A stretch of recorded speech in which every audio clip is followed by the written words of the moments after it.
మోకరించు, ఖచ్చితంగా వణికిపోతాడు వాడు. ప్రార్థన చేయకుండా ఏం వెలగబెడతావు? ఆయన లేకుండా నువ్వు ఏం చేస్తావు? ఆయన ఉండాలి, ఆయన ఉండాలి. ఆయన ఉంటే ఆయన వాళ్ళతో మాట్లాడితే ఆ మాధుర్యం వేరే, వాళ్ళలో కలిగించే మార్పు వేరే. నువ్వు తేలేవు.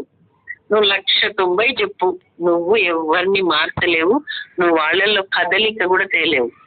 జైవికంగా నువ్వు దేవునితో సంబంధం కలిగి నువ్వు ఒక్క మాట మాట్లాడు, ఒకే ఒక్క మాట మాట్లాడు, అది వాడిని గుచ్చుతా ఉంటది. ఏదో ఒక టైంలో పని చేస్తా ఉంటది. అరే నువ్వు దేవుడు తెలిసి కూడా తప్పుడు దారిలో పోతున్నావు, ఆయన కన్నెర్ర చేస్తే నీ పని అయిపోతుంది అన్నాడు. అందుకే ఈ నష్టాలు కష్టాలని వాడు అర్థం చేసుకుని ఏదో సమయానికి మళ్ళీ దేవుని తట్టు తిరుగుతాడు.